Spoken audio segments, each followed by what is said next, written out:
the Fediverse. So the Fediverse is effectively decentralized social media. That's the easiest wrapper to put around it. It uses an open protocol, something like email would be an open protocol. If you're on Outlook, you can email Gmail accounts, but that is not the case in social media. Like if you're on Facebook, you can't direct message someone on LinkedIn.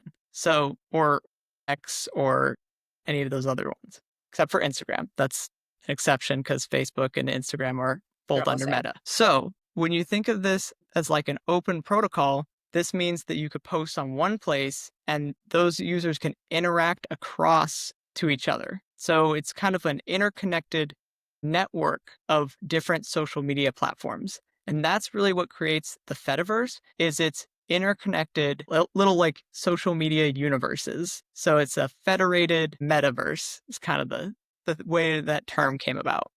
And then users can interact across the platform. So if you make one post on one platform, that post can be seen on different platforms. So imagine if you could post on Facebook and that could show up on X, that would be kind of what you can do with the Fediverse. You can post on one and that can show up on more on the other ones. And then users get a lot more control this way because you don't just have one platform that's dictating a lot of the rules here. Since it's like, you know how you can log into your inbox in multiple different email systems? So you could basically log into your inbox on a different mailing app, and maybe you're typically in Google Workspace, but you can use your mail in Outlook, or you can use your mail in the Apple Mail app, or however you're set up. But basically, you can do that, but for social media. And so this is Blue Sky, and there's a number of other ones, because what this allows us to do is basically